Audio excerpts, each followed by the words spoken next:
சேனக்கிழங்கு வச்சு இன்றைக்கி சிம்பிளாக சூப்பராக ஒரு மசியல் பண்ண போகிறோம். சேனக்கிழங்கு வெந்துருச்சு.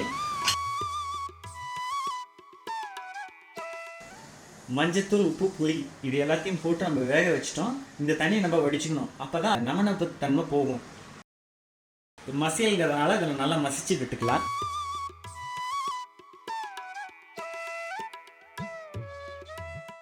சூப்பராக மசிச்சாச்சு.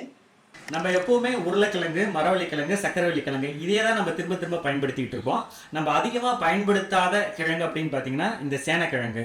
இந்த சேனக்கிழங்கு வச்சு தான் நம்ம இன்னைக்கு மசியல் பண்ண போகிறோம். சேனக்கிழங்கோட கருணக்கிழங்கு, சேப்பங்கிழங்கு இந்த மாதிரி 2 கிழங்கு இருக்குது. அதையும் யாரும் பயன்படுத்துறதில்ல.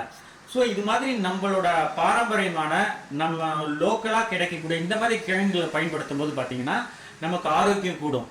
ஸோ இன்றைக்கி நம்ம சிம்பிளாக சேனக்கிழங்கை பயன்படுத்தி பண்ணியிருக்கோம். நிறைய பேருக்கு சேனக்கிழங்கு, கருணக்கிழங்கு, சேப்பங்கிழங்கு மூணுக்குமே வித்தியாசம் தெரிய மாட்டேங்குது. அதுக்காகவே அதோட லிங்க் கீழே டிஸ்கிரிப்ஷன் கொடுக்குறேன், அதையும் பாருங்கள். நிறைய பேருக்கு அந்த டிஃப்ரென்ஸ் தெரிய மாட்டேங்குது. நம்ம தாளிக்கிறதுக்கு நல்லெண்ணெய் எடுத்துக்கலாம்.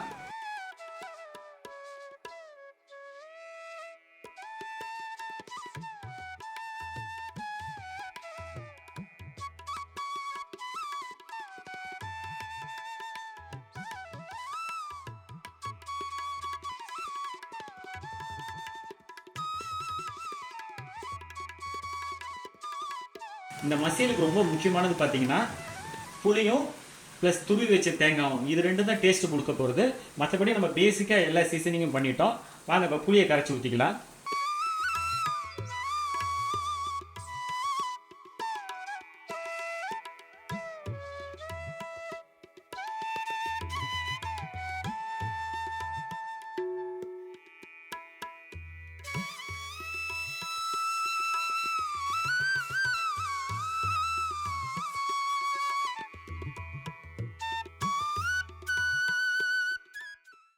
சூப்பராக இருக்குது வாசனை, இதனுடைய மனம் எல்லாமே.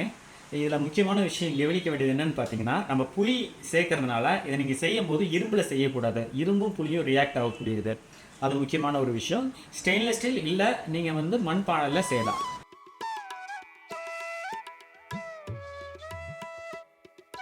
அந்த நல்லெண்ணெயோட மனமும் அந்த சேனக்கிழங்கோட மசியலோட சுவையும் ரொம்ப சூப்பராக இருக்குது. இது நல்லா சுட சுட சாதம் நம்ம பிசைஞ்சு சாப்பிட்டா எப்படி இருக்குன்னு பார்க்கலாம்.